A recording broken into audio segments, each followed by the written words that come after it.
I'm going to start this off with saying, disclaimer, this message is going to sound harsh, and you have to listen all the way through because it is not that at all. And I want to talk about something I started talking about. There's a video a short that I put out, and I said, when you're building something great and life happens to you, you cannot care. And so I'm not inhumane. Okay. I'm not human, but there's things that are happening in our life, like when relationships end, right? So like when my relationship ended, I felt every bit of it. I I still could not spend my days wondering if the person that I was with regretted it or if he still cared. Because I had an assignment that God trusted me with and it was waiting on me, right? So I'm not saying to you today to stop feeling. That's not what this message is about at all. I am not even telling you to stop crying or grieving or missing what used to be. That's not it. I'm saying that we have to stop spending our energy on parts of our stories that are never going to build the future that you desire. When it's never going to build your future. This is not a this is, and I want you to understand, like, this is not a talking point for me. This is really my life, right? So, for those of you who haven't gotten to know me, welcome, welcome, welcome. My name is Tarnissha Sass. I am the host of Self Love Sundays with Sass, where we come every single Sunday and talk about all the ways in which we better our best. So, for those who've been around, you know my story, where I talk about I buried two sons. I've divorced. I've sat in relationships where fighting was real, and I'm talking about real, real fighting, right? And it took pieces of me I'm still like putting back together. I have friends I love with my whole little heart that walked away from me. And since I was a little girl, I watched the enemy try to use everybody, my family, people around me, to try to break something in me. And through every bit of it, I was still building. I was still working toward the life God showed me was mine. I can't even describe it to people because they always ask me, like, how did you keep going? Like, how, even when I was younger, and I used to always tell them I always had this thing in me that knew that there was something more for my life. And back then I couldn't describe it, but today I can. And so if I stopped every time life happened to me, right? When people left my life, whether it was through death or otherwise, I would never have built anything. I would still be sitting in the wreckage of every person who left, every door that closed, every relationship that ended, waiting for an explanation I was never going to get. And so many of us are waiting for an explanation you're never really going to have. So today I want to talk to you about what it actually means to have a builder's mindset, not the version people post about online, because a lot of people post, clips of their life that are not necessarily real. One thing for certain, two things for sure. If I'm talking it, I walked it. And so I'm talking about the real one, the one that gets you up when your world just got rearranged. Because that's what happened, right? Our worlds become rearranged when people leave. And it tells you, here's the thing, even though your life is being rearranged, your assignment is still waiting for you. Your future cannot be built by people who already walked out of your life. And so when you're building something great, and I mean, especially if you already started, life is not going to pause. It doesn't wait for a better time. Matter of fact, the chaos in life starts happening right in the middle of who you are trying to become, and it's not asking you for permission. You will be in the middle of becoming everything you prayed for, and life is still going to happen. Somebody will leave. A friendship you thought that was going to last forever ends. A relationship will fall apart right in front of the very thing that you're building, and you think you are building it with the person you're going to be with for the rest of your life. Grief will show up uninvited and sit down at the table like it still lives there. There are times when I'm going through grief where, just yesterday, me and my son, my youngest son, went out and we were talking about, my oldest son, the one who passed away. And, it just will strike you where it strikes you. Now, although we were talking about him from a loving space, it still will hit you. When I think about, burying my baby, he was born and then passed away, that stuff will come out of nowhere. And so I lived every version of what I'm talking about.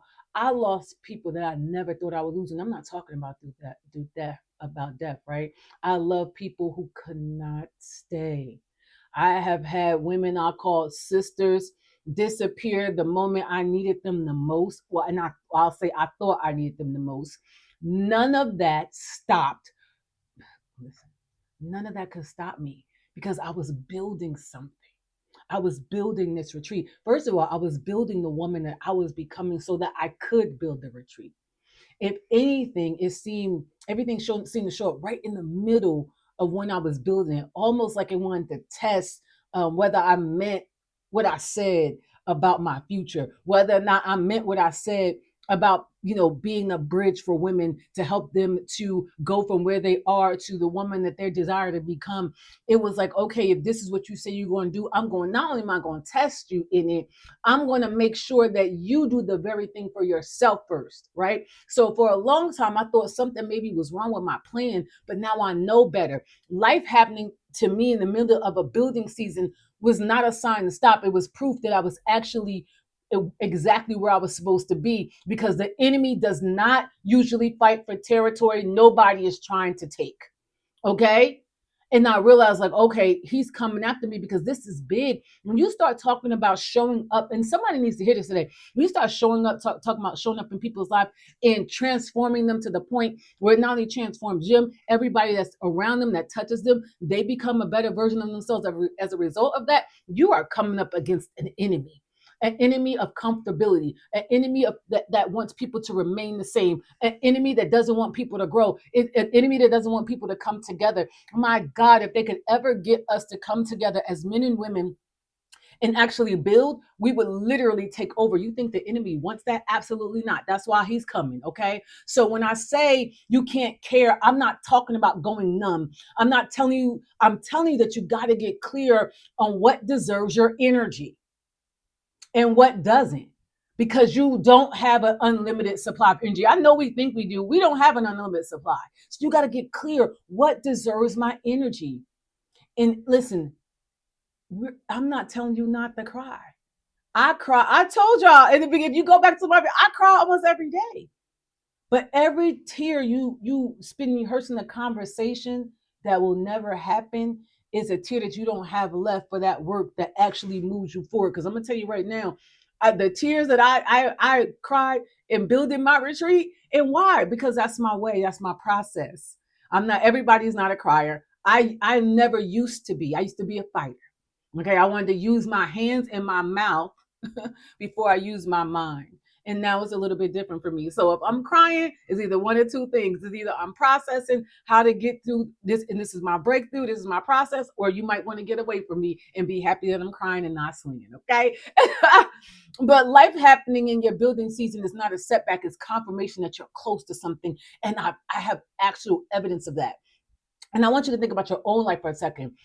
What was happening the last time you were the closest to a breakthrough? It, because for a lot of us, it wasn't an easy season. It was a season where everything felt like it was falling apart at one time. That is not a coincidence or a coinkydink. We used to say it's not a coinkydink. Okay. Building tends to attract chaos because anything worth building is worth interrupting. If you think about how, because I actually built my own home when I first moved to Pennsylvania, and watching the chaos of them building this house, trying to prepare for the weather.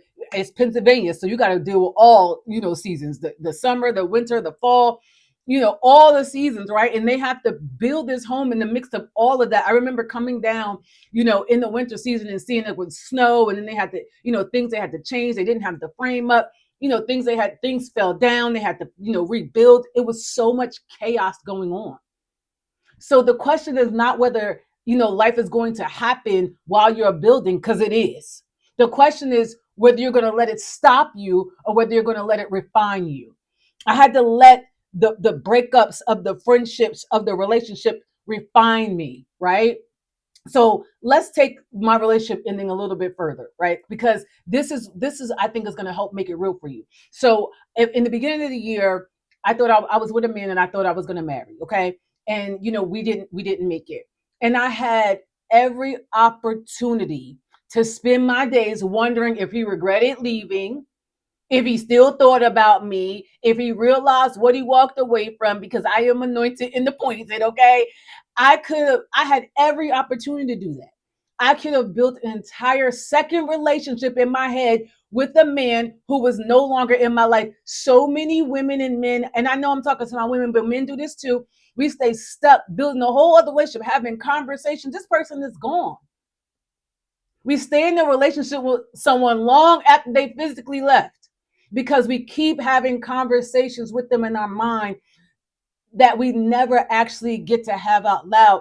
And I want to be clear, I understand it. I was in the relationship. He was not my first relationship, right? I've also been married before, I've been divorced. Okay.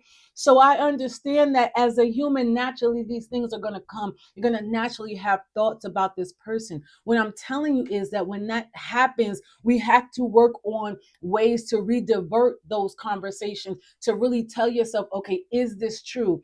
Is this healthy? What do I need in this moment right now? If you need to go journal it out and write it out, get it out of your system, do so. And I didn't have room for that. I didn't. I felt every bit of it, but I had work to do on myself that had nothing to do with him. And this is the part everybody gets to hear. And you may not like it, but it is the truth. When these things happen, that is the time, that is the opportunity for you to go all in on you. None of the answers I wanted from him were going to build the life that I was working toward. And that's just the truth. Even if in the middle of it, he had called me and told me everything I wanted to hear, my next move still would have been the same. I still would have to go get with myself. And so this is what I mean when I say you can't care. Your energy does not need to go to people who have already made their decision about you. He already made up his mind. He wanted to move on from this relationship. And I'm gonna be clear too, because everybody thinks it has to be a knockdown, drag out fight, and it was nasty. It was none of that with us. It was none of that. But he made a decision. So whether it's a relationship, friendship, a business partnership, a family, once somebody has shown you that they are done, chasing their regret is not going to build anything. It just keeps you standing in the same spot, waiting for a person who's already left the building. They're already gone. And I want to be clear about something because I don't want you to hear this wrong. This is not about getting back at anybody either. Like I'm gonna show you, but I can tell you, I could prove to you that you gonna regret what you lost because I'm this and I'm that. Listen, it's not about showing them what they lost at all. The moment you are building a life to prove a point to somebody who hurt you, let me tell you something. You've handed them control over your future all over again. All over again. You're still building for them. I need you building for you. I had to build this retreat for me. I had to build this retreat because this is what God was calling me to. I couldn't be like, oh, I'm going to show him better than I could tell him. That would have kept my energy, my mind, and my focus in a place that was gone. He was gone. Right? It would have kept my energy even with my old friendships. I mean, I love these people. I would have done probably anything. I mean, these were my ace boon coons. We spent every single day together. But when they left, I couldn't dwell on the who, the what's, the where, the whys, and the hows of them. Hear me, of them. I had to go get with me. And I need to say it because this is not just about romantic relationship. The friendships that ended without closure hurt just as much. This is a listen, family who chooses to go against you, the business partnerships that fell apart and left you holding the pieces. Anywhere somebody walked out, the same principle applies. Their exit is not your assignment. You're becoming who you are designed to be is your assignment. Chasing someone's regret will keep you standing in the doorway they already walked out of. And here's what I did instead. I want to walk you through it because I think the how matters as much as the why. Okay. I had already had a therapist. And that, for those of you who know me and been around, I talked about I already had a woman therapist. I think a therapist is important. I talk about having a system of success. I desire to be a successful woman, and I have been in a lot of areas of my life. And I contribute my toolbox to my success. One of the things that's in my toolbox is a therapist, right? But after my relationship ended, I went and actually sought out and found a Black male therapist too, because I needed to understand how I related to men from a man. I needed to look at my attachment style honestly. I needed to look at myself honestly and ask myself why I keep choosing certain patterns. why certain kinds of pain felt familiar to me, why I ended up in similar rooms with different faces. Now I want to be very clear. My last ex was very different than any man I had ever dated before. However, there was still some things there that I noticed that may or may not have been a fit for me that I was trying to make fit. So, and I didn't stop there either. I didn't just stop at the black male therapist who helped. Oh my God, he helped me uncover so many things about myself and the dynamics of relationships and how I saw things and how I saw people and how I related to people and how this changed because I went from being somebody who was very worldly, streetly, like gossipy, cussing and fussing and drinking and thinking and all the things to someone who is really walking out my relationship and my spirituality with God. And although I am not soft, I'm saved. I started to become soft in areas that I didn't need to. You know what I'm saying? Like God built me this way for a reason. And I was like, oh, I was putting all of me on the shelf somewhere that didn't need it to be. Right. So I had to learn that. So the black male therapist did wonders for me and helped me uncover so many things about myself, so much to the point where we graduated. Okay, I'm no longer with him, and it was such a beautiful ride. And if ever I need it again, I'll get there. But again, but I still have my other female therapist that's in my life. But when I say I didn't stop there, I also had a mentor speaking into my life. Also, the mentor. I also joined two different communities that held me accountable. I read books that stretched me. I prayed. I journaled until my hand. I'm talking about until my hand hurt. Why? I was getting it all out. The letters of forgiveness, walking through, I refuse to take any bit of anger, resentments, bitterness or whatever, because he decided that he chose what was best for his life. And sometimes people would choose what's best for their life and it's not you. And you can't go around being upset with that. And I know, even for me, right? I felt like, oh, this was going to be my husband, this was blah, blah, blah. Yeah, we may have all those thoughts and something different may happen. And so I had to invest in myself. Because I am the CEO of my life. Something that we don't want to be honest about. We don't want to be honest about the fact that if this person was in your life, they was in there because you allowed them. So you played a part in it. So you gotta own that. A lot of people don't want to own. You gotta own your life. Okay. Also invested in coaching more than once. I went through so many coaching programs, and I'm talking about this is so what I'm describing to you is my builder's mindset from the burials of my son, from my divorce to relationships after my divorce, to my friendships that fell apart. And I still have friends, child. I have girlfriends still from when I was like 18 years old. I have longevity relationships, and I had some that didn't make it. Right. So I understood something a lot of people never accept. Healing is not a feeling, it's a practice. People think healing is just a feeling. No, you got to get into practice. If you want to heal, you have to put yourself in those environments. You got to create those systems of success to help you heal. It's not about a feeling, it's about the work, right? I was not trying to fix him and why he left. And I wasn't trying to fix myself either. What I was doing in that, and I need you to hear, is healing. That's healing. I made a decision. I was committed to my healing. And so it wasn't a decision, I made a commitment to focus solely on the one thing I had control over, and that was me and my life. Only I could heal only I could heal my pain. He couldn't have done that. Just like we're responsible for our own happiness. You want to give it to everybody. You can't give people your happiness and your joy. And it was never going to come from figuring out why he left. Whether it was a good reason or a bad reason, or something in between. And the truth of the matter is, later on, we did have a conversation, and I do know why. And guess what? I didn't get the answer till well after. So I had my retreat, and it was like I was literally the relationship broke up happened in January, and my retreat was April 29th. And so in between that, I was grieving and building and all these things, and there was zero contact between him and I.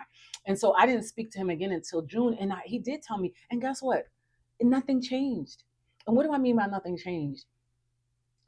Having the answer didn't change or give me some sense of form of relief, because I had already done the work. So by the time he came with the answer, it was just like, well, I appreciate that. And we had apologies and all those things, but none of that, it didn't change anything for me. This is what I'm telling you. When you do the work, even if you get the answer, it won't change what happens with you. So I want to say this part clearly because I need you to hear it. Not everyone walks out of your life as a bad person. We got to stop doing that. And not everyone leaves in a bad way. Some people leave with grace. He left with grace. Some people leave because the season was simply over, right? And then the time when it happens, I know you like, girl, I'm not trying to hear you because it hurts. And he promised me this and he promised you that. And he said this and said that. And for the men, I know you like when she said this and she said that. And I wasn't good enough and nothing I did felt good. And I thought I was doing this and doing that and pleasing and da da da da da. And all the things that I did, I get it in the middle of it. I get that it feels like that. But feelings are not always fact. Okay. And so the good, the bad, and different, it doesn't make the pain smaller. I get that. It doesn't change what happens, and it doesn't change what happens next. You still have to keep building. That's the whole point. You still have to keep focusing on you and the dream God gave you. I worked on myself mentally, physically, spiritually, and financially. I wasn't trying to become perfect. I wanted to become the best version of myself that had never existed. Mentally meant getting honest with the thoughts, getting honest with my feelings, getting honest with, the signs and signals, right? Getting honest about where I was, because you cannot heal if you are not real. If you still are blaming and shaming the other person, you're not going to get to where you want to be. I had to be honest about the thoughts I even thought about myself. Spiritually meant I had to get quiet enough to hear from God instead of just talking to him or just bawling, just crying, just laying there, just a crying, just a boo-hooing. And then again, nothing is wrong with boo-hooing. I boo-hoo, okay? Emotionally meant letting myself feel all the things through instead of trying to numb them. I want to be clear. This is not about numbing. You cannot numb, because I'm going to tell you what numbing is. Numbing is stuffing all those emotions down. Eventually, you are going to pop. Somebody's going to say the wrong thing at the wrong time. It could be your children. It could be somebody at your job. It could be a stranger. Why do you think all these people out here just angry and popping off? Most of them have stuffed their emotions and feelings down. They haven't done the work. They don't plan on doing the work. So they're out here angry at everybody, yelling and screaming, minding everybody's business but their own, gossiping about everybody. When you see that in a person, it actually makes me feel sad for them, because I know they are not doing any sort of work on themselves at all. Physically meant I had to treat my body like it belonged to somebody who had an assignment ahead of them. I had to take care of my vessel. You got to take care of your vessel. It has to carry you through to where you are headed, to where you're becoming. And let me tell you something. When Shalon said, I tried to sex it away, drink it away, eat it away, I tried to do it, my hair, we can do all those things, right? And the truth of the matter is, you still have to get with you from a healthy standpoint. All of those things they can feel healing, but they can also be a little bit toxic because you're relying on that instead of relying on the work. Okay. And financially, man, I had to start managing my money better. Lord have mercy. And that's another thing, right? Because truth for the matter is, I wanted to hand that off. Sometimes I'd be like, Lord, I want to be married so my husband can do X, Y, and Z, because I'm tired. After being divorced, I was a single mom. Now, let's not be clear. My ex-husband is a great dad and he's always there for his kids. And again, we don't have a bad relationship either. you know he's a good man. We don't have, it's none of that over here. And that's because I have done my work. Okay, regardless of what they do, I did my work. Okay, so I'm like, Lord, I'm tired, right? I'm ready for my soft life. Not because I'm lazy, because I believe I deserve it. Okay. But in all seriousness, though, I wanted to make sure that I wouldn't walk into to my next season carrying old wounds from this one, right? I don't want to when you carry anger, resentment, bitterness, how do you know? You know it because when somebody mentions them, or you think about something from the past, instantly you tense up, or you get upset and you start to scrunch up your face. You want to get to all the negativity and the badness of who they are. That's how you know you are not healed, and you're going to take that into the next relationship. And let me tell you something about God. God has people. Okay, and he's going to send you somebody beautiful in your life, and you know what you're going to do, because it has been done to me. You're going to want to treat them how the last person was that was in their life. And men do this too, because the last woman was a certain way. They think you that certain. I am nothing like you are used to. Okay, at all. I'm not doing that. I'm not putting up with that. Okay. I'm certainly not bowing down to that. Okay. My Lord and Savior Jesus Christ is the head of my life until my husband comes. And then, Lord, I know God will lead him and he will lead our household. That is that. And that's how we doing it. Okay. So, but a lot of times, and the reason why that is because people haven't done their work, and they have so much fear fear about loving you, fear of going to that next level with you because of the past relationship and because of what they was in and they didn't get the healing and help that they needed. Okay. And that's what we cannot do. We got to do the work. No, we ain't no doing no revenging. We're not proving anything. We're just getting honest with ourselves about our own patterns so we can stop repeating them. Because if you think that it had nothing to do with you, then I'm going to tell you right now, you are so far away from being healed. So far from it. Studying the person who left teaches you nothing. Studying yourself changes everything. And I want you to understand this because it's a form of being stuck. And I'm going to tell you what's being stuck actually costs you, because most people never calculate the cost of being stuck until years have already gone by. When you stay in the blame game, when you live in that victim mode, poor me, why me, all of that, you know, instead of asking what now, what can I do now? How can I heal? Right? Instead of asking yourself some questions, what do I need to see about me? Where can I grow at? Right? How can I work on my mind, my mental, my physical, my emotion, my spiritual, financial health to get me better? Okay. When you don't do that, you're actually standing still and you're moving backward because life keeps passing you by while you are still parked in the same spot, rehearsing the same story about what they did, how they did it, when they did it, they this, they that, they them, da da da. Meanwhile, I know in the midst of the days, God has sent you some beautiful people and some things, but you still so stuck in the day and what they did and how they did it, you can't even see the love that has been brought into your life, even in between that. If he brought you a friend, if he brought you somebody that maybe said a nice thing to you this day, you didn't even know it, that brought a smile to your face, you will miss all of that because you are stuck in the story. It never looks big at first. This is how the enemy works.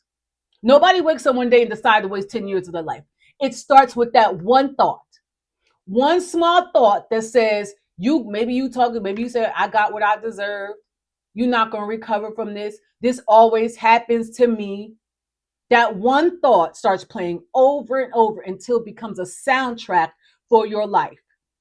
The way we rehearse the thoughts is the same way we rehearse music. You sing the same thing over and over again. That's why a DMX song can play and I can sing it word for word. I can't even remember sometimes where I left my keys in my car, okay? But I can remember a DMX song if it pops up. You know where my dog's at? I can remember it bar for bar. You know why? Because I sang that song so much. And that's the same thing that's happening in your head. You have sung that song so much about all men are dogs, all women are this, they ain't this, it's pee in the dating pool, this person is this, the friends ain't this, they the devil, they a witch, they a warlock. You have sung that song so many times over. They did me dirty. They stole my money. They stole my man. Whatever that is, they stole my woman. They stole my money. You rehearsed it over and over and over again. And before you know it, that month, the day turns into a month, the month turns into a year, and you look back and you're unhappy, you're joyless, you out of hope.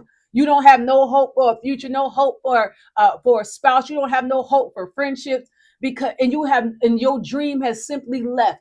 All because it started with one thought. That is not an accident. The enemy, the devil, or whatever you want to call it, comes to kill, steal, and destroy.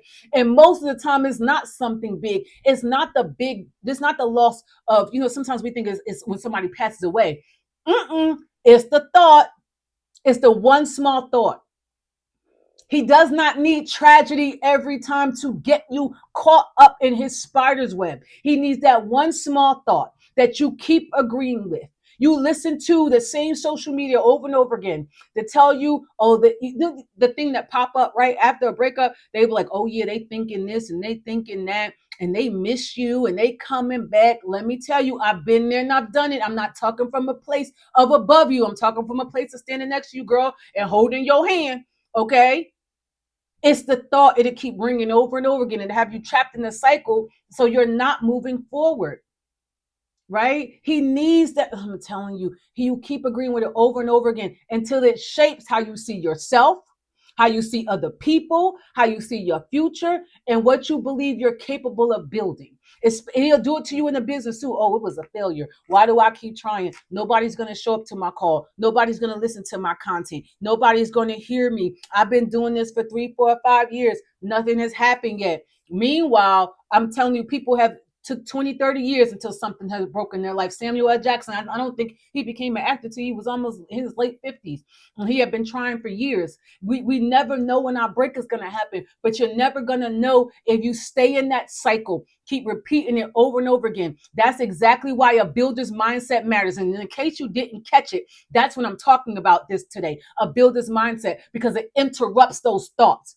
It refuses to let one hard season become your whole identity. It refuses to let the people who leave your life to become the catalyst to destroying everything. There are 4 billion people on this planet. I'm living in Macungie, Pennsylvania.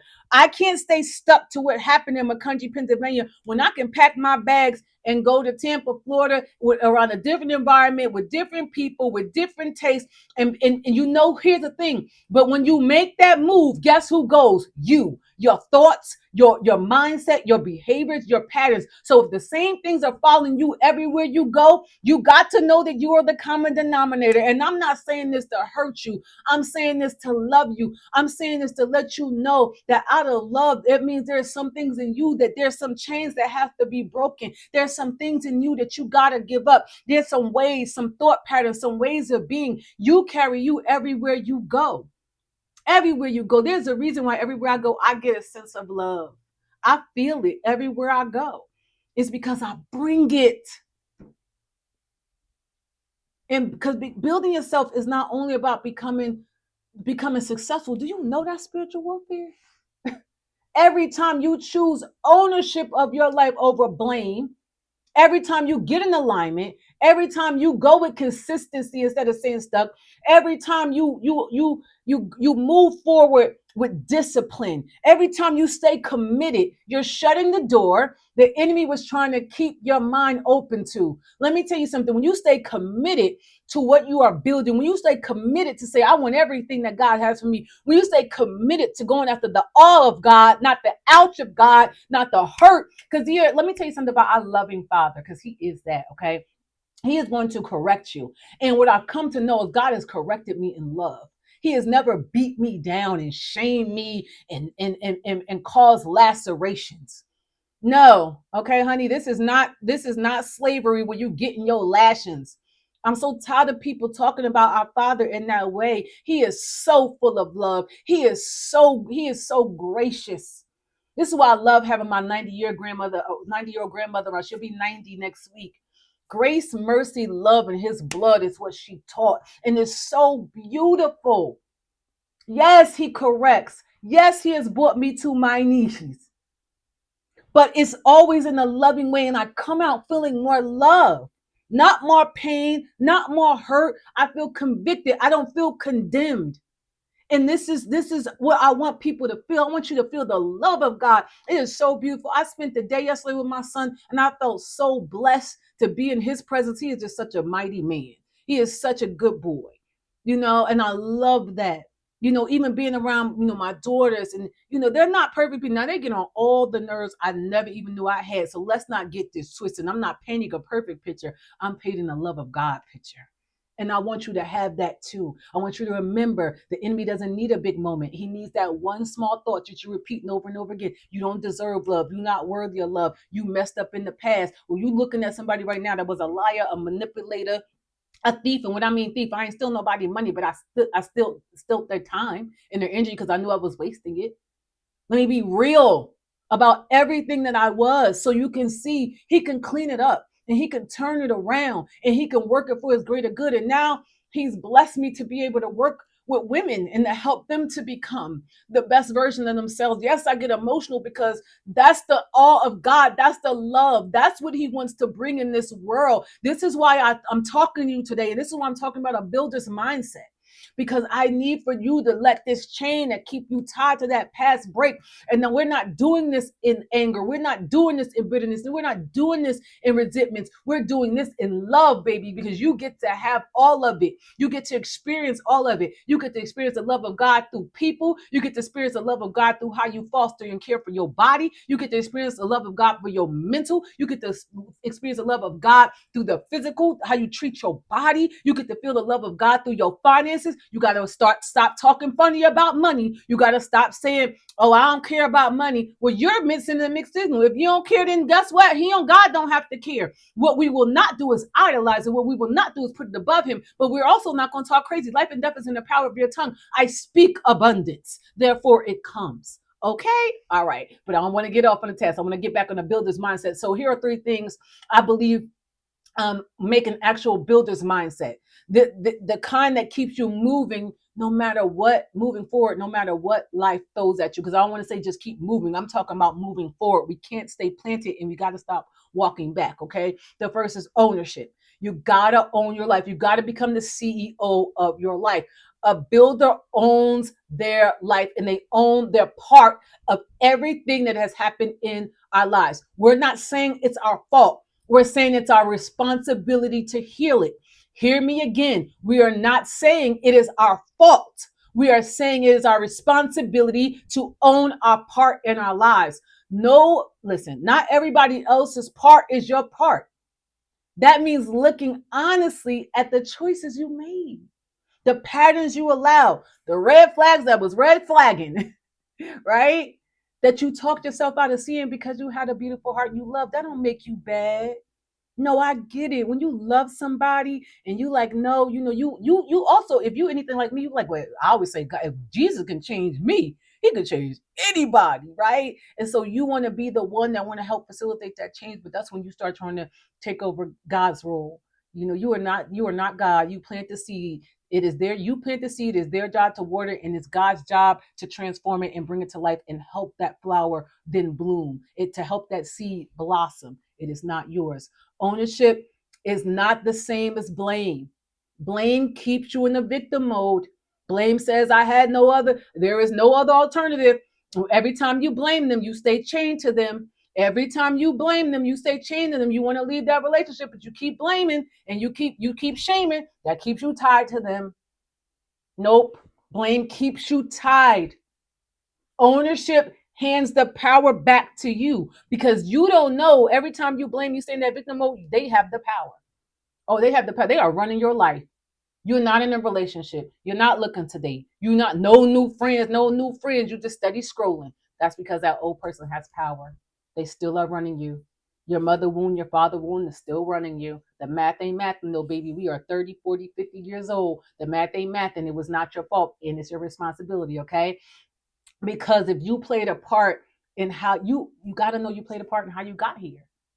You can't if you played, but this is the I love this. I love you, Lord. But if you play a part in this is how you got to this point, guess what?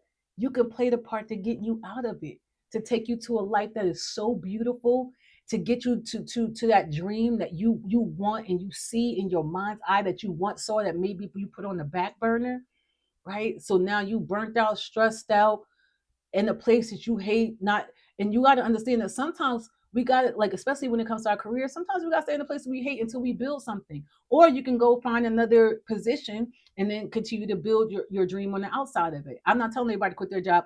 That's not my ministry. I'm telling you, you have to take ownership though, okay?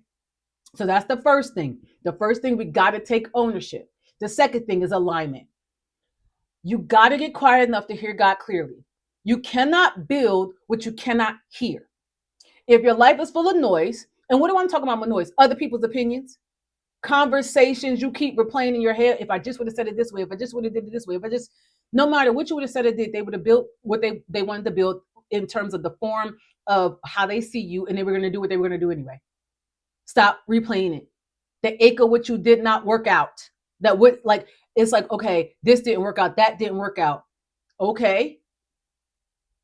Oh, can you get quiet enough though to hear the direction you need to go in now? The pivot, okay? When you start to get with yourself, it is not a selfish act. It's the very thing that you have to do. It's how you get clear enough to hear your own assignment again. Because sometimes we end up in a place because we now listen. Sometimes we end up in a place because we didn't listen. Okay, I know part of some of the things that happened in my life because I didn't listen. God told me, gave me specific instructions. I did not listen. Therefore, things worked out how they worked out. Now, he still turned it around. He still worked it out for his good, but they worked out how they worked out. Okay. So I need you to get in alignment because, again, If you just start building what you want and start building over, that's like building. Ooh, that's like building without the architect. So you just out here, I'm just gonna throw down a foundation. You haven't surveyed the land, you haven't looked at the soil, you don't even know if it's good enough place to build on. You just gonna start the building. You have no architectural design, you don't have no foreman. You just said, I'm just gonna give me some hammer and some nails and just go out here and do it all willy-nilly. No, no, no, no, no. We have to get into alignment with God's assignment. We got to get clear enough to hear him clearly. And let me tell you something I know. I scroll on social media too. I can get lost in the scrolling. That's why I'm telling you, I'm not speaking to you from a higher place, but I'm telling you everything I did. And my retreat was, oh my God. Because I had to work through all of this to get to that place. Okay. And God showed up and showed out. So the first thing, again, we're talking about a builder's mindset. First thing, take ownership. Second thing, we got to get into alignment. Hear God clearly. Third, consistency. A builder keeps building even when life is still happening. No matter what's happening, we got to keep going. This is the one step that so many people have a really hard time with. Because, and please hear me, I'm not telling you not to grieve. When my son passed away, of course I grieved. And I still had to move forward. And now I take him with me everywhere. He's in every book that I've written. His name is in. His name is going to continue to go. Both of their names actually. It's in every book I've ever written. And it's going to continue to go with me. Every room I go and speak, and you're going to hear me names. Every time, most times when I do a video, I talk about Sahad and Kinder. I say their names. So I'm not talking about that. I'm saying that we still have to keep going, right? Most people want to wait till everything is calm, until the grief passes, till the dust settles before they start moving again. Baby, you can't do that. And that's why I said you got to get your system as success, your toolbox, right? This is where the therapist helps. This is where the mentor helps. So my first therapist actually was a grief therapist, right? I'm no longer with that good therapist. I'm with a new one now. But I put myself in the wounds that I need to be to get what I need to get, to heal what I need to heal. And again, when it comes to losing children, that's a wound that doesn't, it to me, it never will go away. Never ever. It will be something that will always come and go, right? And I have the tools to help me with it. And I still have to keep moving. Okay? I'm telling you, the dust will never fully settle on certain things. That it just won't. Life doesn't give you this clean slate and this happy-go-lucky build. It just doesn't happen like that. It sometimes it don't necessarily give you no quiet season to build it, because once again, depending upon what you building, you talking about saving lives, you talking about transforming people, you talking about giving out the information that I'm giving out. I'm telling you, the enemy gonna shake the table. It's going to shake the table. It's going to try to rattle you, to try to move you off your square. You got to stay consistent. You got to keep putting one foot in front of the other every single day. Learn to build in the middle of the mess. Let me tell you something. When they was building my house and the snow came, they didn't stop. They may have to stop when the snow was actually falling, but once the snow cleared up, guess what they had to do? Keep going, still building in the middle of the winter. They didn't stop building my house. I was moving in September. They had to keep going through the winter, through all the different seasons.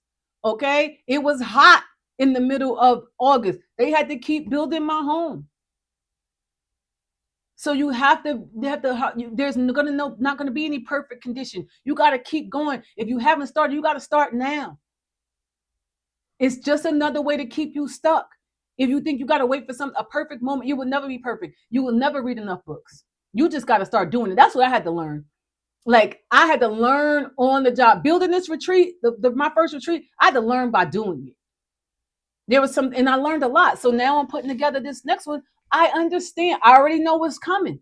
Why? Because I said, bigger God. I said, God, bring me more of your daughters. I said, bigger God. God said, you are the bridge. You're going to help them go from where they are, whether they're stuck in grief, whether they're stuck in that old divorce, whether they're stuck in that past relationship, whether they're stuck in my mother and father did this to me, whether they're stuck in friends did this to me, they burnt out, they're stressed out, they're still crying about the same things over and over again. They don't see a better future for themselves. They're hurting, they're in pain. He said, you're going to be the bridge to take them from where they are and help and show them how they can become who it is they become. Now they're going to have to understand that they're going to have to do the work. They're going to have to move themselves across the bridge. The one thing about a bridge is stable, honey. It is stable. It is fixed. You don't build a house on the bridge. You got to drive that car across the bridge. You got to walk across that bridge. You got to crawl across that bridge. But that bridge is going to help you get from that one end of that to from one state some to another state, or from one part of the city to another city. It's going to help you do that. But you got to be willing to put in the work. God, I said bigger, Lord, bring me more of your daughters. Let's go. I'm ready. You think you're going to say a bold declaration like that and the enemy isn't going to come? I already know. He comes to kill, steal, and destroy. But I'm here to tell you that's why you got to have a builder's mindset. Ownership, alignment, and consistency. That's what carried me through getting through all the things. The bearing of the children, the relationships that should have broke me, the friendships that walked away, the family members that tried to break me. I bent every single time that stuff happened. I'm bending all over the place. I said I was like one of them foam things, just bending, but I did not break because I refused to stop building.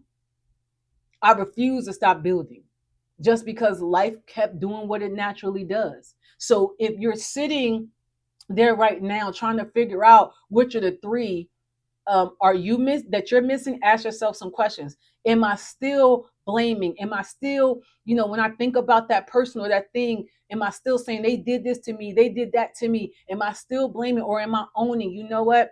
I have to know my worth. I have to know what I deserve. I have to know that, when a person says certain things, I get to walk away. I don't get to sit in things. If somebody put their hands on me, that is the moment that door is shut instantly and I never walk back in again. If somebody, verbally abuses me, then I have to know my worth enough to walk away from that, right? So you have to ask yourself these questions, right? Am I too loud on the inside to hear what God is saying? Am I hearing everything that's scrolling on Instagram or everything that I listen to or all these people opinions? These people are just on the mic just with hot air, straight up. Are you listening to them because they agree with your standpoint? Are you just listening to things that you agree with, or are you listening to things that are opening you up, right? So am I quiet enough to hear what God is saying? Am I going to my friends and family and social media or even chat GBT before I go to the Lord? Okay. Am I waiting for a calm season that's never going to come? So what do I mean by that? So I'm not saying that life is always chaotic. No, that's absolutely not it. And even when I'm happy and joyous, there's still things going on. So I still have to keep going and building. Okay, that's what I mean by that. Whichever one you land on, between the ownership, alignment, and consistency, you have to think about that, right? And that's the one that you get to start to work on again. Okay, ownership, alignment, and consistency is the whole builder's mindset.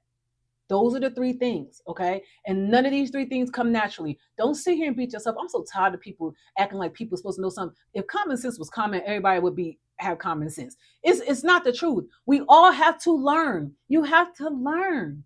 It's okay. Just like when you had to go to school, you had to learn how to read. You had to learn how to write. It's the same thing in this. Give yourself some grace. Ownership feels like an accusation until you sit with it long enough to see it is actually an invitation. It's an invitation to get to know yourself, know what you love, know what you don't like. It's an invitation to you. What are your non-negotiables in friendships? What are your non-negotiables in business? What are your values? What do you stand for? That's what that's going to help you do. And the more you own your life, the less people are going to be able to come in and cause chaos. Okay. Alignment feels impossible when your mind is replaying the old conversation over and over again. So you got to practice getting quiet. I had to practice meditation. First time I started doing it, child, everything was running. I was like, oh God. And then I'm like anxious. So I was like, oh, I got to get out of this. But after a while, I learned to sit with it and just keep going a little bit every day. You may start with a minute today, set your timer. You may start with 2 minutes next week, then 5 minutes. Then you'll get to 10 and 15 and 20 and 30. I know people who can meditate for hours, okay? Now, I'm not your girl with that. I used to be able to do it, but not anymore. And if I wanted to go back to it again, it would be a practice. Okay. It's just something that I'm not interested in this point in my life, sitting that long. Okay. I believe in getting quiet, but 3, 4, 5 hours, I got stuff mama building. Okay. So it's going to feel like that because again, you got to practice, right? And you'll get a little bit better each time. And consistency feels unfair, especially when you like everybody out here living their best life. You turn on social media, people here, there, everywhere, people doing this and doing that. And you like, oh my God, here I am. I'm staying consistent. I'm sacrificing for my dream, right? And you look and you think people are in the you like calm weather and you over here building in this storm. I tell you beginning, I'm like, I'm boohooing and crying every day. Jesus, what's up with this? I turn it on Instagram and people doing the same thing I'm doing, they just flourishing all over the place, right? That's a real thing. And then once I got consistent, and when my retreat happened, and all the beautiful transformation that happened in the room, and I saw women get free from old things that had been disturbing them. I'm talking about people walked out of my retreat. They got new jobs. They have newness in their family, newness in their relationships. They are walking around like the woman that God told them that they were going to be, not who I said, but who God had already told them. They're walking into fixing their finances. They're walking into building their businesses, getting their LLC, things they would have never done. And that's all because I got myself, took ownership of my life, got into alignment with God's will, and got consistent. Was I able to be a bridge for them? And I'm telling you, I know nobody tells you that, most builders, they don't get no calm weather. Think about even if you build in a place like Florida where it's hot, some days they out there building these homes, it's 100 degrees, skin just a burning. They learn to build anyway. They get used to it. But they put their protective barriers on, right? They put their sunscreen on. You may see the guys out there with the hard hat. He has a t-shirt under the hat. They know what to put on their skin so their skin won't get burned. Okay. So they know when to move into different parts of the building. They know what to cover their tools with so their hands don't get burned. You see what I'm saying? So they still building anyway, but they get those protective barriers. What are those protective barriers? Ownership, alignment, consistency, having that toolbox, therapist, coach, mentor, whatever it is that you need. Okay. So I know this is a tried and true message. It was tested by me, by the woman who started off as a 322 a month welfare mother. That was my start. And today, glory be to God, I'm 6 figures plus, and it's not about the money. It's about who I had to become. I need you to hear me. Who I had to become to get from there. There are people who never left the welfare system, not because they couldn't, but it was because they didn't take ownership of their life. They couldn't see past what was happening right in front of them. They didn't have vision. Without vision, people perish. What does that mean? It doesn't mean that people necessarily die. Their dreams go to die. Okay? So that's what I mean by that. Lord, I went from being a negative, you know, like person, and like I talked about manipulative, all those things, to living in the God-filled, glorious, not all the time happy, because people life be happening, right? But for the most part, feeling the awe and love of God. How does that happen? Because of the things that I'm talking to you about today, the builder's mindset. I didn't sit around waiting for people to apologize. There are some people who have never, my mother ain't never apologized for nothing. I don't even know if she know how to apologize. Ain't never gonna happen. Right? So I'm not sitting around waiting for that. As a matter of fact, I forgive and we move forward. I was just at her house yesterday, child. That woman worked my nerve. But again, I can't stay stuck in that. And then I want to be clear on something too, because I know we're on the internet and it's a big thing. I don't want anybody to ever believe that I'm telling you to march yourself back into a place that physically abused you. I am not talking about that at all. At all. If you are experiencing any type of physical or mental abuse, I want you to get yourself with a therapist immediately. I want you to understand something, that therapy is not as expensive as it used to be. They have all sorts of programs like BetterHelp that has a sliding scale. I mean, some people pay as little as $25 to $45. It depends on the therapist and what they will accept. There is help out here for you. You don't have to do this alone. You don't have to walk that alone. But just please know that this is not about that, okay? And I just want to send that love, and I want to say that because I recognize that my voice travels, and it's traveling in what could be, people's homes and places. And I don't want you to ever feel that I'm shaming you out of anything. And I still want you to take ownership, baby. I want you to say, you know what? I can have something better than this. I don't have to sit in this. I deserve something better than this. How do I know you deserve something better? Because you were born. And if you are still living, God has something beautiful that He wants to do with you.